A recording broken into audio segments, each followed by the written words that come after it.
आज हम फिर मिले हैं और हमारा जो पाठ चल रहा है वो है वंशागति तथा विविधता के सिद्धांत, माने principles of heredity and variation, आनुवांशिकी। और आज हमें एक बहुत महत्वपूर्ण विषय शुरू करना है, वो है वंशावली विश्लेषण। वंशावली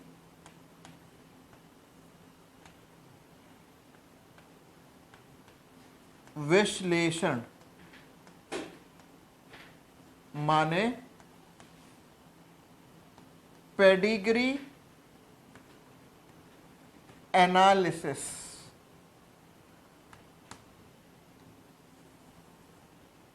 वंशावली क्या होती है बेटा? ये एक ऐसा वृक्ष होता है जिसमें आप एक ही कुल की 2 या 2 से अधिक पीढ़ियों को दर्शाते हैं और उन पीढ़ियों में आनुवांशिक असमानता या कोई आनुवांशिक रोग, और ऐसा रोग जो जीन उत्परिवर्तन के द्वारा होता है, उसकी वंशागति को दर्शाया जा सके, उसे कहते हैं वंशावली। अच्छा, वंशावली विश्लेषण का फायदा क्या है? इस जैसे कोई व्यक्ति है, उसका मैंने नाम रख दिया मोहन। मोहन को मानो एल्केप्टोनूरिया है। अब उसकी बीवी ने, उसकी पत्नी ने गर्भ धारण किया है।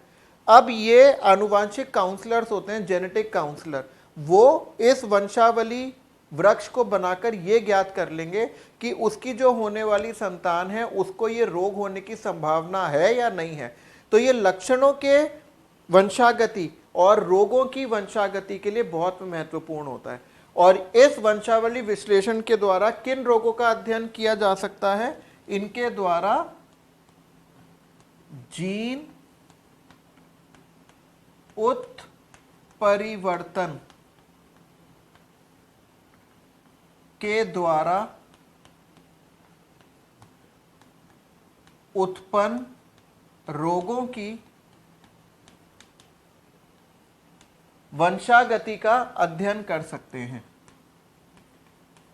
वंशागति का अध्ययन कर सकते हैं।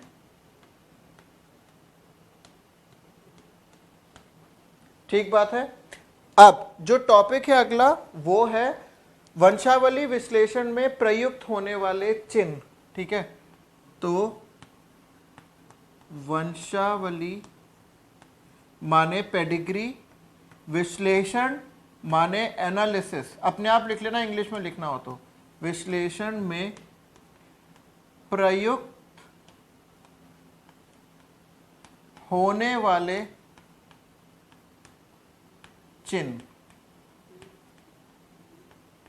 चिन्ह का मतलब होता है सिंबल्स। बहुत ध्यान से देखेंगे क्योंकि आज हम 2 या 3 प्रकार की वंशावली को हल करना आपको सिखाएंगे। कुल 6 प्रकार की वंशावली हैं, कुछ आज करेंगे, कुछ कल करेंगे। ठीक है, तो सबसे पहला जो चिन्ह है वो है आपका एक खाली खोखला वृत्त, गोला। और ये किसको दर्शाता है? ये दर्शाता है सामान्य मादा को। सामान्य मादा माने नॉर्मल फीमेल। दूसरा जो चिन्ह है ये है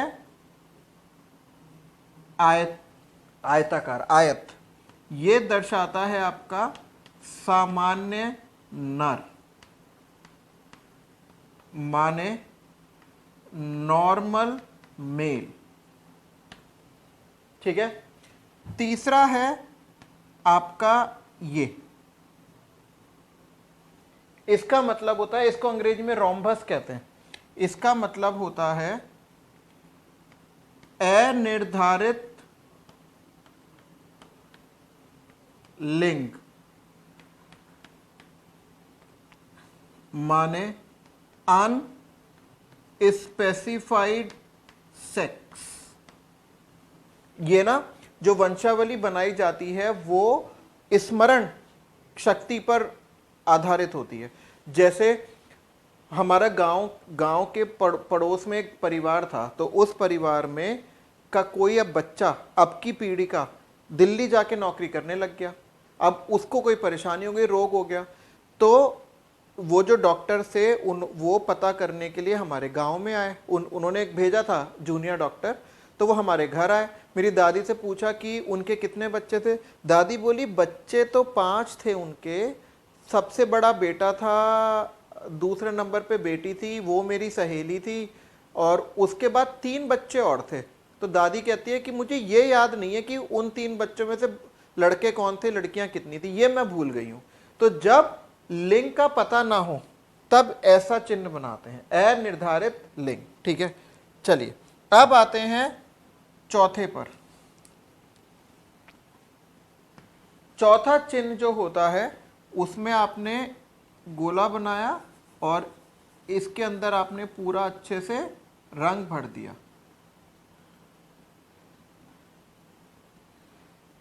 ये है रोगी या प्रभावी मादा। ठीक है, माने डिजीज्ड या अफेक्टेड फीमेल।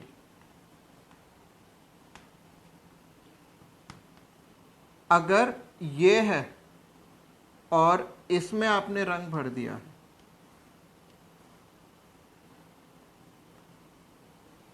तो ये है रोगी या प्रभावी नहीं होगा, ये होगा प्रभावित, प्रभावित नर। इंग्लिश में अपने आप लिख लेना, डिजीज या अफेक्टेड मेल। और छठा चिन्ह जो है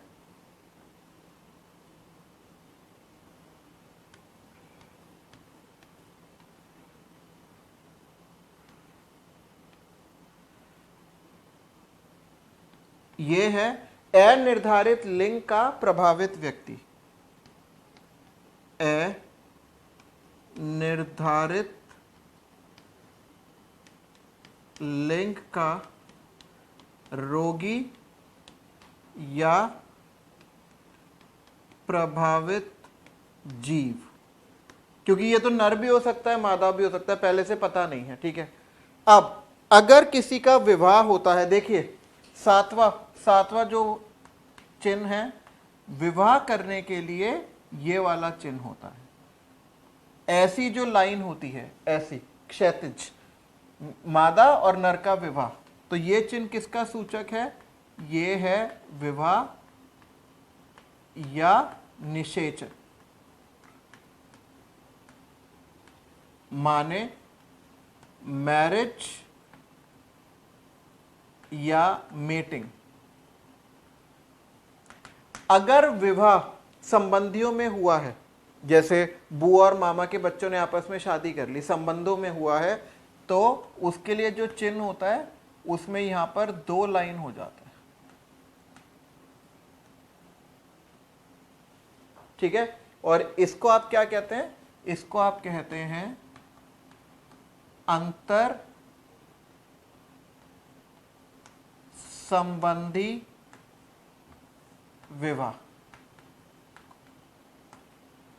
माने कॉन्सेंजियस मैरिज। ठीक है, रिश्तेदारों में शादियां, कजिन्स में शादियां। ठीक है, फिर अगर ये ऐसे है और ऐसे है और ऐसा चिन्ह बना हुआ है, इसका मतलब विवाह जो है वो टूट गया है। ठीक है, तो इसका मतलब होता है अलगाव या तलाक, या हिंदी में कह सकते हैं विवाह विच्छेद, माने डिवोर्स या सेपरेशन। बोलिए बेटा, हाँ या ना, समझ में आ रहे हैं ये चिन्ह आपको? अब 10वां है, अगर ये है ऐसे, या फिर ये नर है ऐसे, या फिर ये अनिर्धारित लिंग का व्यक्ति है ऐसे, तो इसका मतलब होता है मृत्यु। एक्सीडेंट से मृत्यु हो गई या किसी अन्य बीमारी से, बुखार से मृत्यु हो गई, तो ये है मृत्यु, माने डेथ। जल्दी बोलिए बेटा, हाँ या ना, समझ में आ रहा है। अब अगला जो है, अब जैसे हम कोई वंशावली पढ़ रहे हैं तो हमें पता चला, मैंने आपको कहा था ना मोहन को कोई बीमारी है, तो जब उसका वंशावली चित्र बनाया हमने तो पता चला उसके अंदर बीमारी उसकी दादी से शुरू हुई। दादी से पहली पीढ़ी में नहीं थी, दादी से बीमारी शुरू हुई है, तो उस दादी को बोलेंगे प्रोबैंड। क्या बोलेंगे? प्रोबैंड।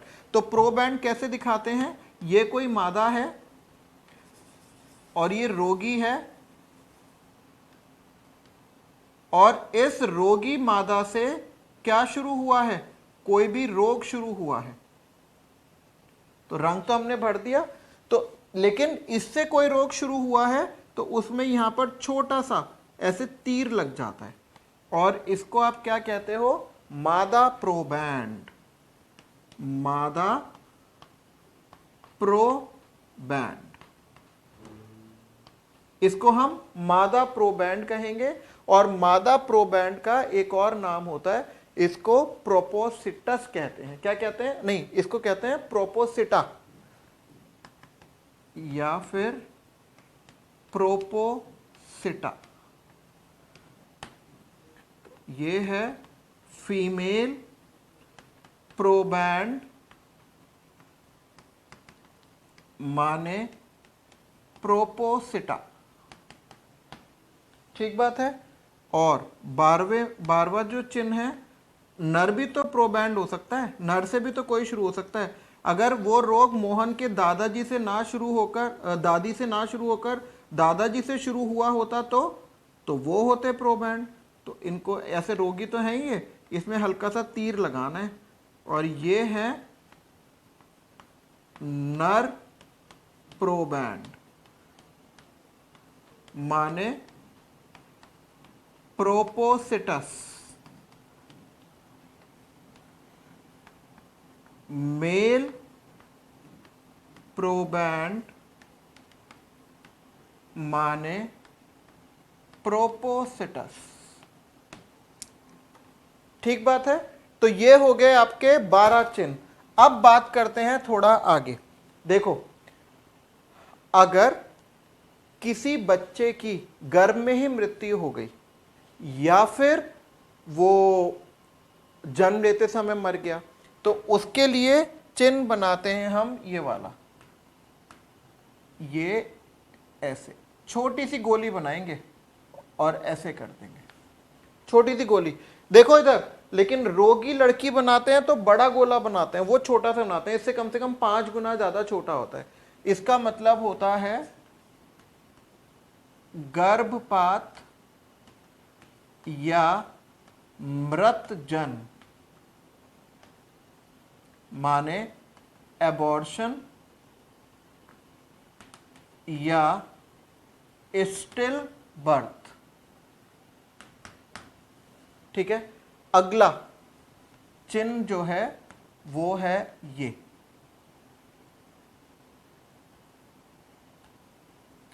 ये कोई स्त्री है और इसमें आधे में, हमने आधे में क्या कर रखा है? इसमें आधे में रंग भरा हुआ है।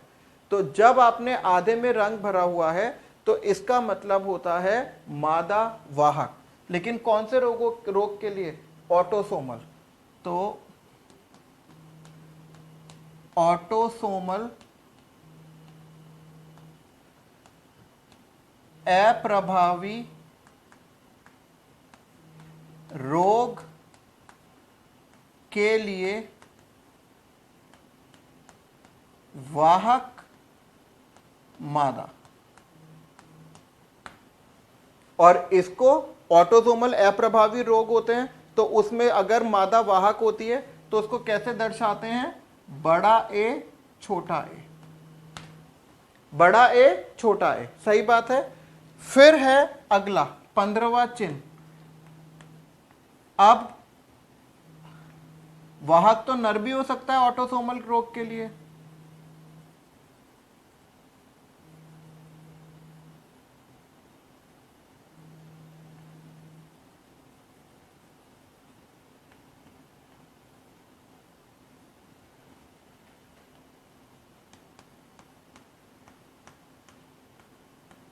ऑटोसोमल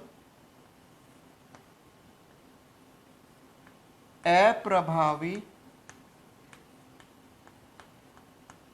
रोग के लिए वाहक नर।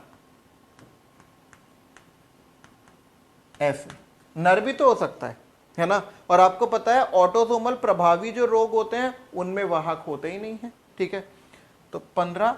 16वां जो चिन्ह है वो है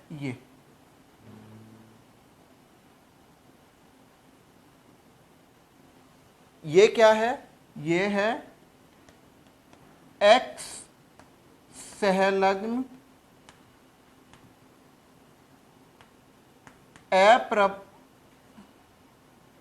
अप्रभावी रोग के लिए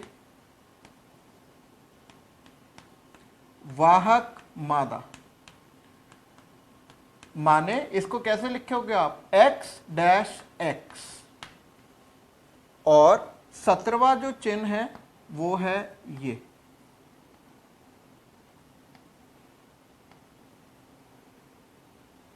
अगर आपसे एग्जाम में पूछेंगे परीक्षा में तो आप तो लिखे होगे एक्स संलग्न अप्रभावी रोग के लिए वाहक नर, लेकिन वाहक नर तो होता ही नहीं है एक्स संलग्न के लिए, या तो वो रोगी होता है या सामान्य होता है। तो आप यहां पर ऐसे लिखोगे, यह चिन्ह नहीं होता है, ये चिन्ह होता ही नहीं है। यहां पर मैं क्रॉस भी लगा दे रहा हूं। ठीक है, 18वां जो चिन्ह है वो है अगर गोले में लिखी हुई हो 5 या आयत में लिखी हुई हो 3 या फिर इस चिन्ह के अंदर लिखी हुई हो 4, तो इसका क्या मतलब है? 5 पुत्रियां। इसका क्या मतलब है? 3 पुत्र। इसका क्या मतलब है?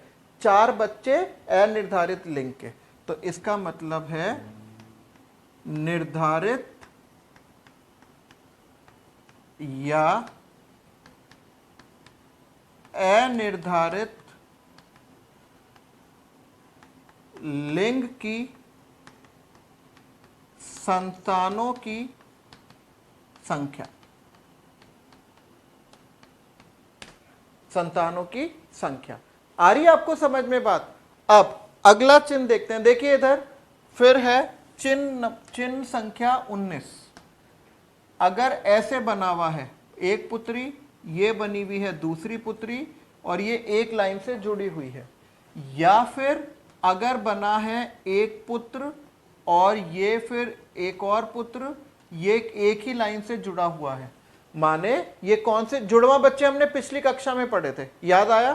तो ये कौन से जुड़वा हैं? ये है समान जुड़वा या फिर एक युग्मनजी जुड़वा। समान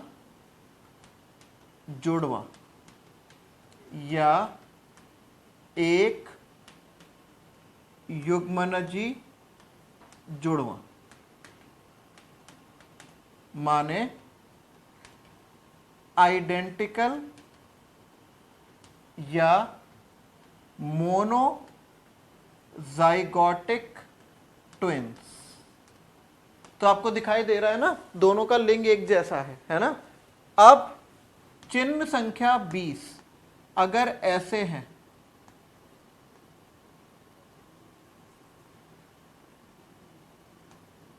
या ऐसे हैं, या ऐसे हैं, ये ऐसे एक रेखा से, क्षैतिज रेखा से नहीं जुड़े हुए हैं, तो इनको हम कहते हैं असमान या द्वियुग्मनजी जुड़वा, माने अनआइडेंटिकल या डाइजाइगोटिक ट्विंस। अनआइडेंटिकल या फिर डाइजाइगोटिक ट्विंस। ठीक, अब है 21वां। ये एक स्त्री है, ये एक पुरुष है, इनका विवाह हुआ, ये लाइन विवाह का सूचक है ना। इस विवाह से 3 संतानें उत्पन्न हुई, पहली लड़की, दूसरा लड़का और तीसरा लड़का। तो जो संतानें होती हैं वो लंबवत रेखाओं से जुड़ी होती हैं, और जो भाई बहन होते हैं सिबलिंग्स, वो क्षैतिज रेखा से उनकी लंबवत रेखाएं जुड़ी होती हैं। अब इस लड़की ने शादी की, तो इस परिवार का जो दामाद है ये रहा, और इसके कितने बच्चे हुए, इसके एक लड़की, पहले लड़का हुआ, ये लड़का है, और फिर लड़की। इस लड़के ने शादी की तो इस परिवार की ये बहू आई। ये ऊपर से नहीं जुड़ेगी क्योंकि ये इस परिवार की नहीं है, ये किसी और परिवार से आ रही है। और लड़का लड़की, और ये बेटा है, इसकी भी शादी हुई, और ऐसे इसके 3 बच्चे हुए, लड़की लड़का लड़की। तो ये कौन सी पीढ़ी हुई, ये हुई आपकी प्रथम पीढ़ी, ये हुई आपकी द्वितीय पीढ़ी, और ये हुई आपकी तृतीय पीढ़ी। ठीक है, तो इसमें ये क्या है, ये है 3 पीढ़ियां दर्शाती हुई वंशावली।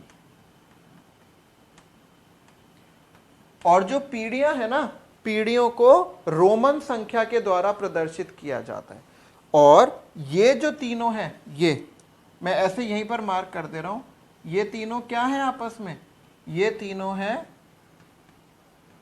भाई बहन, माने सिबलिंग्स। और ये क्या है आपस में, ये है पति पत्नी। तो इस तरीके से आपको वंशावली देखना अच्छे से पता चल जाएगा। ठीक है, तो हमने 21 चिन्ह पढ़े हैं। अब क्या होता है, जो वंशावली से प्रश्न आते हैं, पहला वंशावली हम कितनी प्रकार की पढ़ेंगे, हम वंशावली पढ़ेंगे 6 प्रकार की। ठीक है, तो आज हम देखते हैं शायद 2 प्रकार की वंशावली आज पूरी हो जाएगी, और 4 प्रकार की वंशावली हम कल की कक्षा में पढ़ेंगे। ठीक है, तो वंशावली जो है वो 6 प्रकार की हम पढ़ेंगे। पहले मैं आपको नाम नहीं बता रहा हूं, ठीक है, और बिना नाम बताए मैं शुरू करता हूं। ठीक है,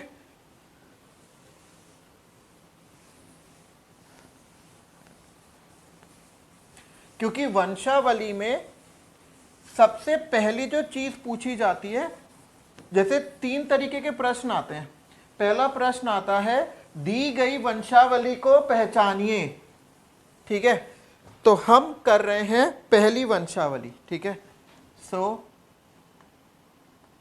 वंशावली संख्या 1, और अभी इसको हम खाली छोड़ रहे हैं, ये हम बाद में भरेंगे। और मैं फटाफट एक वंशावली बना देता हूं।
देखिए ये है आपकी पहली वंशावली।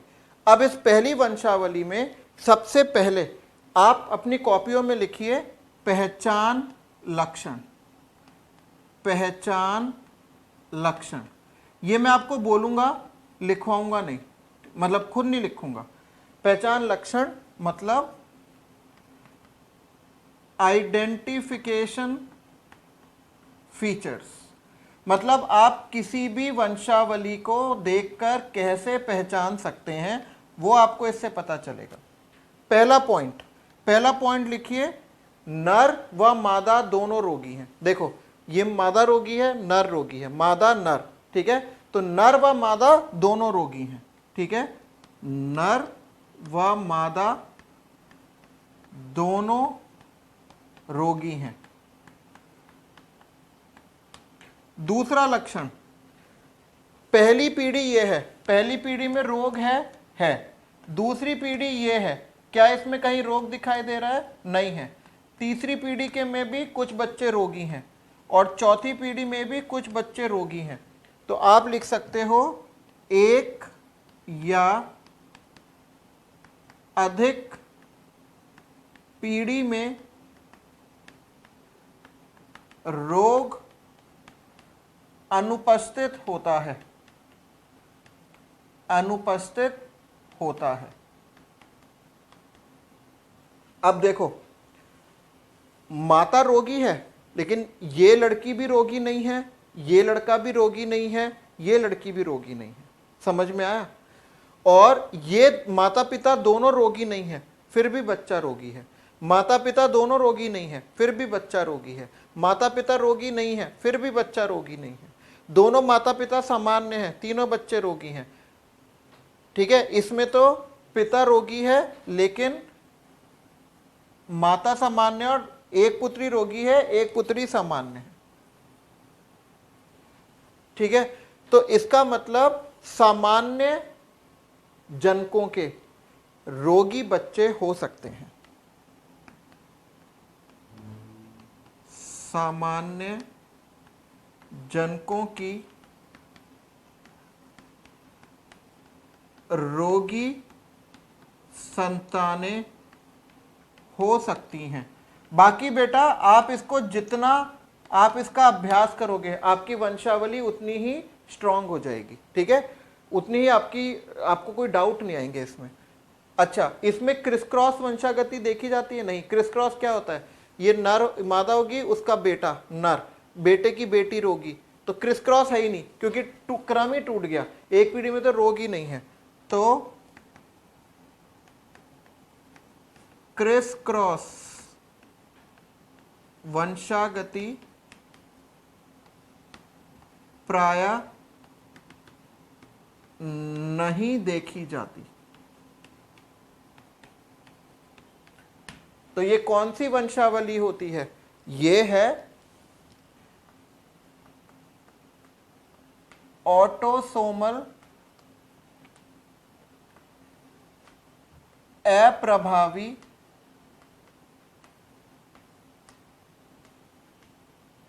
जीन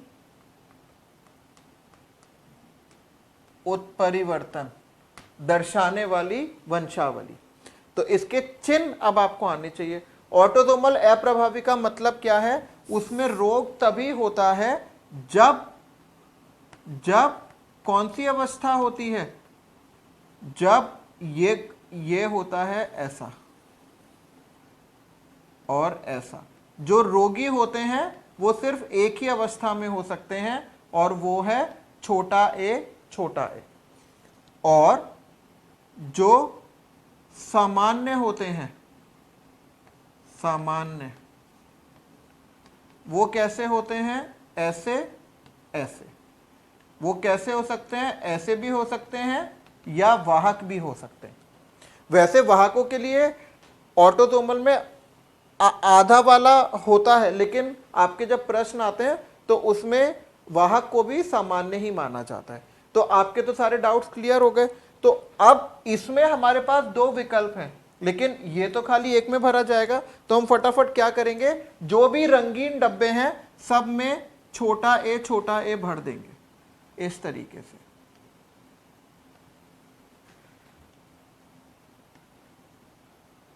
तो जो पहला प्रश्न था वंशावली को पहचानिए, वो आपने पहचान लिया। ये ऑटोसोमल अप्रभावी लक्षण को दर्शाने वाली वंशावली है। अब हमने रंगीन डब्बे भर दिए, अब हमें भरने हैं ये वाले डब्बे। तो ये वाले डब्बे मैं आपको करके दिखाता हूं।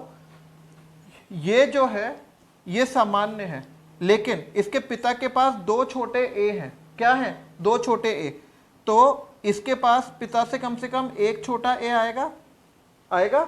और क्योंकि ये सामान्य है तो दो छोटे ए हो नहीं सकते, तो ये हो जाएगा। ठीक है, अब ऊपर चलते हैं। ये माता पिता का ये बच्चा है, इसके पास दो छोटे ए हैं, एक छोटा है यहां से आएगा, एक छोटा है माता से आएगा, लेकिन ये रोगी नहीं है, तो ये ऐसा हो गया। ठीक है, अब चलते हैं इसके माता पिता पर। इसके पास दो छोटे ए हैं, एक छोटा ए यहां से आएगा, एक छोटा ए यहां से आएगा, लेकिन ये रोगी नहीं है, तो ये होंगे ऐसे। ठीक है, इधर तीनों बच्चे रोगी हैं, तो कोई सा भी एक ले लीजिए, दो छोटे ए हैं इस तरीके से, इस तरीके से, तो ये हो जाएंगे वाहक। ठीक, अब मैं यही वीडियो को अभी रोक दीजिए, आप रोक दीजिए, और ये जितने भी खाली हैं ये आप खुद भरिए, और फिर भरने के बाद हम आगे इसको डिस्कस करेंगे। यही पॉज कर दीजिए, पॉज। अब वापस आपने भर लिए। अब ये जो बचे हुए हैं ये मैं आपको भर के बताऊंगा। ठीक है, ये हम देखो, अब ये वाला जो है, ये वाला जो है, इसकी मां के पास दो छोटे ए हैं, तो एक छोटा है मां से आएगा, लेकिन ये रोगी नहीं है। ठीक है, तो ये ऐसा है। ये इन माँ बाप का बच्चा है, इसके पास दो छोटे ए हैं, तो एक माता से आएगा, एक पिता से, तो ये हो गया ऐसा। ठीक है, इसके पास दो छोटे ए हैं, तो एक छोटा है यहां से आएगा, एक यहां से आएगा, लेकिन ये सामान्य है। अब ये लड़की कैसी होगी? इसको इससे देखो, कहीं कोने में करके देख लो, इससे इसको क्रॉस करके देखेंगे तो ऐसे आएगा, ऐसे आएगा, ऐसे आएगा और ऐसे आएगा, लेकिन ये रोगी नहीं है, तो ऐसी तो नहीं हो सकती। ये ऐसी या ऐसी दोनों हो सकती है, तो इसको ऐसे और ऐसे दोनों लिख दो। ये कैसे पता चलेगा कि वास्तव में कैसी है? इसके जो बच्चे होंगे उनसे पता चलेगा। अब इधर आते हैं, इनकी ये भी एक बच्ची है और एक बेटा ये है, तो इसके पास दो छोटे ए हैं, तो एक एक यहां से आएगा, लेकिन ये रोगी नहीं है। इधर भी देख लो, एक बेटा रोगी है, तो ये एक एक छोटा ए ऐसे आएगा, तो ये ऐसे हो जाएगा। समझ में आया? हाँ या ना? अब बात करते हैं इन पिताजी की। अब पिताजी जो हैं, ये इनका कोई भी बच्चा रोगी नहीं है, तो है तो सामान्य, तो ये ऐसे हो सकते हैं या फिर ऐसे भी हो सकते हैं, क्योंकि इसको आप इससे करेंगे तब तो सारे बड़े ए छोटे ए आएंगे बच्चे, लेकिन भाई चौथा हो सकता था, वो रोगी हो सकता था, तो ये ऐसे होंगे। कर लिया आपने? मेरे हिसाब से ये सबसे अच्छा तरीका है। अगर आपको ये लक्षण पता हो और ये आप इससे ये निकाल लो, तो ये आपका बहुत आसान हो सकता है। और ये हमने पहले भी, जब रोग हमने पढ़े थे तब हमने ये पहले भी डिस्कस किया था, है ना। चलिए बढ़ते हैं वंशावली 2 पर। ठीक है, कम से कम वो तो और करेंगे, देखते हैं।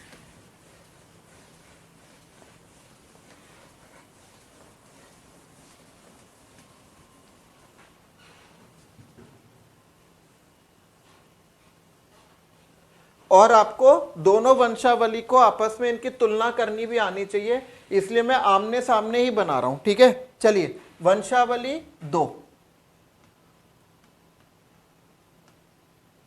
वंशावली संख्या 2, ये कौन सी है ये हम बाद में देखेंगे।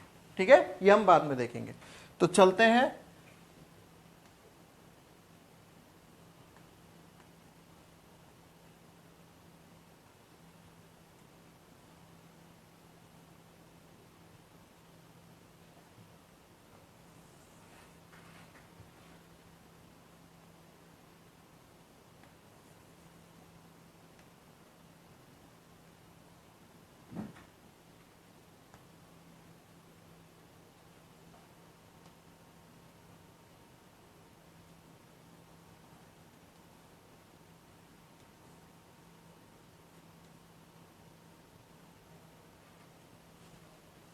ठीक है,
ठीक है। अब इसमें भी हम क्या लिखेंगे, सबसे पहले हम लिखेंगे पहचान लक्षण। पहचान लक्षण, पहला पहचान लक्षण तो वही रहेगा, नर भी रोगी मादा भी रोगी नर भी। तो लिख लीजिए पहला, नर व मादा दोनों रोगी होते हैं, लिख लिया पहला लक्षण। दूसरा लक्षण लिखिए, रोग प्रायः सभी पीढ़ियों में उपस्थित होता है। देखो पहली पीढ़ी में रोग है, बिल्कुल है। दूसरी पीढ़ी में रोग है, बिल्कुल है। तीसरी पीढ़ी में रोग है, बिल्कुल है। और चौथी पीढ़ी में रोग है, बिल्कुल है। सही बात है। तो सभी पीढ़ियों में आपको जो रोग हैं वो दिखाई दे रहे हैं, है ना।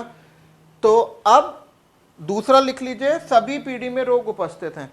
अब जैसे ये संतान रोगी है तो इसके पिता रोगी हैं, ये संतान रोगी है क्योंकि इसकी माता रोगी है, ये दोनों संतान रोगी है क्योंकि माता रोगी है, ये बेटा रोगी है क्योंकि पिता रोगी है, ये बेटी रोगी है क्योंकि पिता रोगी है, ये बेटी रोगी है क्योंकि इसकी माता रोगी है। मतलब रोगी संतान तभी होंगे जब एक या दोनों जनक रोगी होंगे। मतलब सामान्य जनकों की रोगी संतानें नहीं हो सकती। तीसरा पॉइंट, सामान्य जनकों की रोगी संतानें नहीं हो सकती। आगे आप लिख लीजिए, एक संतान तभी रोगी होगा जब उसका एक अथवा दोनों जनक रोगी होंगे। और चौथा पॉइंट वही है जो हमने पहले पढ़ा था, क्रिस क्रॉस वंशागति प्रायः नहीं देखी जाती। पुरुष मादा मादा आ गया, टूट गया, फिर पुरुष है, पुरुष पुरुष मादा मादा, ठीक है। तो क्रिस क्रॉस वंशी प्राय नहीं देखी जाती है। ये बेटा जो है ये रोगी नहीं है, तो इसकी पत्नी भी रोगी नहीं है, तो इसके दोनों बच्चे रोगी नहीं है। ये और ये पति पत्नी रोगी नहीं है तो कोई भी बच्चा रोगी नहीं है। ये अंतर संबंधी विवाह, देखा आनुवांशिकी में अगर आप कजिन से किसी की शादी करते हो तो रोग होने की संभावना बढ़ जाती है। इसलिए जैविक विज्ञान में अंतर संबंधी विवाह की को वो सहमति नहीं दी जाती, ठीक है। तो चलिए अब इसमें वो देखते हैं, क्योंकि ये कौन सी, ये लक्षण पढ़ने से आपको पता चल गया ये वंशावली है प्रभावी ऑटोसोमल, प्रभावी ऑटोसोमल लक्षण या जीन उत्परिवर्तन दर्शाने वाली वंशावली। तो प्रभावी है, इसका मतलब अगर ऐसा आया या फिर ऐसा आया तो व्यक्ति को रोगी होना पड़ेगा ही पड़ेगा। रोगी माने ऐसा।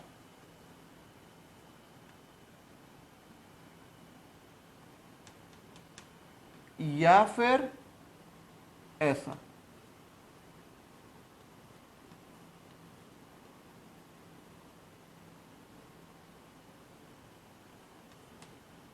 ठीक है। और वो सामान्य कब हो सकता है, जब वो ऐसा हो, क्योंकि आपको पता है प्रभावी युग्मविकल्पी वो होता है जो समयुग्मजी और विषम युग्मजी दोनों अवस्थाओं में अपने आप को व्यक्त करे।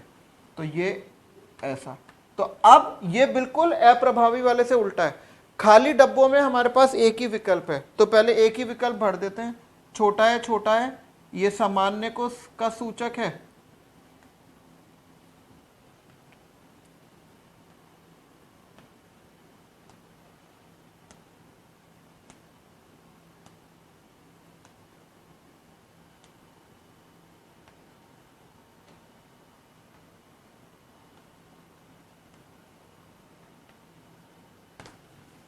ठीक, बिल्कुल ठीक। अब हमें ये वाले डब्बे भरने हैं, रंगीन वाले। तो देखिए ये तो सारे ऐसे हो गए। अब ये जो लड़की है इसकी पिताजी जो है वो सामान्य है, तो 2A में से 1A तो पिता से भी आएगा, तो पिता से 1A आ गया। लेकिन ये लड़की रोगी है, तो रोगी होने के लिए इसके पास क्या आएगा, बड़ा ए। आई बात समझ में। ये माता पिता हैं और ये बच्चे हैं, तो जब ये बच्चे हैं और ये माता पिता हैं, पिता के पास 2 छोटे ए हैं, तो एक छोटा ए बच्चे के पास पिता से आएगा और ये यहां से आएगा, लेकिन ये तो दोनों रोगी हैं, तो रोगी होने के लिए या तो बड़ा ए होना चाहिए या बड़ा ए छोटा है, तो बड़ा ए छोटा ए, बड़ा ए छोटा है, ऐसे। अब इसकी बात करते हैं। इसकी माता के पास दो छोटे ए हैं लेकिन पिता रोगी हैं, तो बड़ा ए छोटा ए, क्योंकि एक छोटा ए माता से आएगा तो पिता से तो बड़ा ए आएगा, है ना। अब आप ऐसा कीजिए, यहां तक ये हो चुका है। अब आप अपनी वीडियो को पॉज कर दीजिए, रोक दीजिए, और वो सारे जो बचे हुए डब्बे हैं 5-6 वो डब्बे भर लीजिए। हम वापस आते हैं, पॉज कीजिए। अब आप भर चुके होंगे, अब वापस आइए। अब हम इधर की बात करते हैं। तो ये जो है ये लड़की है, इसके पिता के पास दो छोटे ए हैं, तो एक छोटा ए यहां से आएगा और ये क्योंकि रोगी है तो बड़ा ए यहां से आएगा, ठीक है। अब ये जो पुत्री है इसकी माता सामान्य है, तो एक छोटा ए यहां से आएगा और पिता रोगी है तो पिता से क्या आएगा, बड़ा ए। अब ये जो पिता रोगी है, लेकिन पिता की एक लड़की तो रोगी है, दूसरी लड़की सामान्य है, तो पिता से इस माता से बेटी के पास एक छोटा ए गया होगा और पिता के पास से भी एक छोटा ए गया होगा, तो पिता कैसे वाले रोगी हैं, विषम युग्मजी वाले रोगी हैं। हाँ या ना, समझ में आ रहा है। और अब आखिरी बचे हैं आपके ये वाले पिताजी। ये वाले पिताजी की ये लड़की रोगी है, ये लड़का रोगी है, लेकिन ये लड़का सामान्य है, ठीक है। अगर तीनों ही रोगी होते तो आप बड़ा ए लिख सकते थे, लेकिन क्योंकि एक लड़का सामान्य है तो इसके पास दो छोटे ए हैं, एक छोटा है यहां से आएगा और दूसरा यहां से, तो जो पिताजी हैं वो भी कैसे हैं, विषम युग्मजी प्रभावी। तो ये देखो इधर आपकी, ये हमने दो वंशावली पढ़ी है, ऑटोसोमल अप्रभावी और ऑटोसोमल प्रभावी। इन दोनों के लक्षण आपको याद रखने हैं, आप देखकर ही पहचान सकते हो। कई बार परीक्षा में ऐसी भी वंशावली आती है जिसमें दोनों तरह के रोग एक साथ बना देते हैं, बड़ा दिमाग लग के बनता है, तो वो आप अपनी गाइड्स में से देख सकते हो। अब 4 तरह की वंशावली और बची हैं, वो वंशावलियां हम कल की कक्षा में पढ़ेंगे, लेकिन ये आप इनके लक्षण अच्छे से याद करके आएंगे तभी आप उनको हल कर सकते हैं, ठीक है। और ये आपके किस पर, अभ्यास पर निर्भर करेगा। ज्यादा से ज्यादा आप अभ्यास करेंगे, ज्यादा से ज्यादा वंशावली आप हल कर पाएंगे, तो ये आपकी प्रैक्टिस पर निर्भर करेगा, है ना। तो बेटा आज के लिए इतना ही। मुझे लगता है मैं आपको ये काफी अच्छे ढंग से समझा पाया हूं। अब बचते हैं आपके एक्स लिंक प्रभावी, एक्स लिंक प्रभावी, एक्स लिंक अप्रभावी, है ना, वाई सहलग्न, और एक और है उसका मैं भी नाम नहीं बताऊंगा, फिर वो खत्म हो जाएगा जो पढ़ाने का वो तरीका है, ठीक है। तो हम मिलते हैं कल इसी समय पर और बची हुई वंशावलियां पढ़ेंगे हम, और इस पाठ को यहाँ पर हम पूरा करेंगे, ठीक है। तो इसी के साथ आपका दिन बहुत शुभ रहे और आपका नीट में अच्छी रैंक पर चयन हो। धन्यवाद।